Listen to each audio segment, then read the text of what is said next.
যে সিজনের সময় তুমি আমাকে এই মূল্যে প্রোডাক্ট দিবা, টাকাটা আমি তোমাকে আমার সিজন শেষ হলে 6 মাস বা 3 মাস বা 4 মাস পরে দিব। এই চেক যে বিক্রি হয়েছে, চেক বিক্রি করা বৈধ কিনা? এটা ডেপ্টকে সেল করা হয়েছে, ঋণকে এটা বিক্রি করা হয়েছে। এই চেকগুলোকে সেল করার কোনো সুযোগ নেই। ব্যবসায়িক মহলে একটি প্রচলন আছে। সিজনের আগে বিভিন্ন দোকানের সাথে, বিভিন্ন কোম্পানি বা গার্মেন্টস এর সাথে একটা চুক্তি হয় যে সিজনের সময় তুমি আমাকে এই মূল্যে প্রোডাক্ট দিবা। কাপড় হইতে পারে, অন্যান্য হইতে পারে, প্রোডাক্ট হতে পারে। টাকাটা আমি তোমাকে আমার সিজন শেষ হলে 6 মাস বা 3 মাস বা 4 মাস পরে দিব।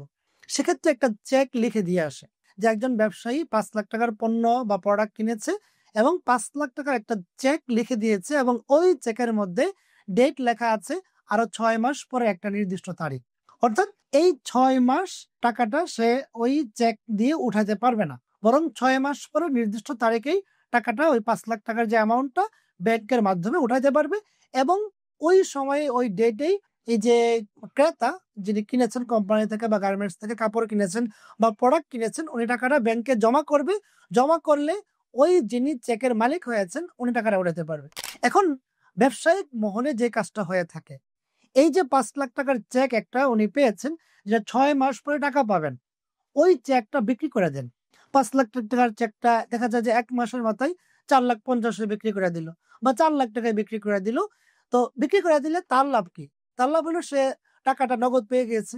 যদিও ১ লাখ টাকা কম পেয়েছে কিন্তু সে তো নগদ পেয়েছে। আবার যে কিনেছে তার লাভ কি? তার লাভ হইলো যে সে ৫ লাখ টাকা কিনেছে ৪ লাখ টাকা দিয়ে। বাকি এই ৫ লাখ টাকা সে পাবে আরো ৫ মাস পরে বা ৪ মাস পরে। কথা হচ্ছে যে এই চেক যে বিক্রি হয়েছে, চেক বিক্রি করা বৈধ কিনা? শরিয়াসম্মত ভাবে এই ধরনের লেনদেন কোনোভাবেই সুযোগ নেই। এটা হারাম। এটা বাইউদ দাইন। এটা ডেপ্টকে সেল করা হয়েছে, ঋণকে এটা বিক্রি করা হয়েছে। তো এই ৫ লাখ টাকার চেক বা এই ধরনের যে চেক আছে, এই ধরনের চেককে কম মূল্যে ব্যাংকের কাছে হোক, অন্য যে কারো কাছে হোক, এই ধরনের চেক কেনা বেচা কোনোভাবেই শরিয়াসম্মত না। ৫ লাখ টাকার চেক যদি ৪ লাখ টাকায় বিক্রি করা হয়, ৪.৫ লাখ টাকায় বিক্রি করা হয়, ৪,৮০,০০০ টাকায় বিক্রি করা হলো, মানে ১ টাকাও যদি হেরফের হয়, তাহলে এটা ভাই দাইন হিসাবে হারাম হবে। তো আমাদের ব্যবসায়িক যারা এই ধরনের লেনদেনের সাথে জড়িত, আপনি আপনার হালাল ব্যবসাটাকে এই ধরনের কাজ করে হারাম করবেন না। এটা শরীয়তসম্মত বিষয়।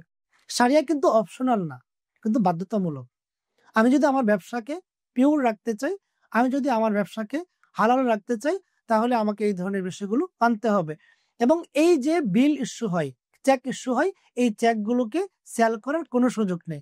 বরং যথাসময়েই আপনি কারো কাছ থেকে ঋণ নিতে পারেন প্রয়োজনে, কিন্তু এই চেকগুলোকে সেল করতে পারেন না। বরং যথাসময়ে আপনি এই চেক দিয়ে টাকা উঠাইতে হবে, এর কোনো বিকল্প নেই।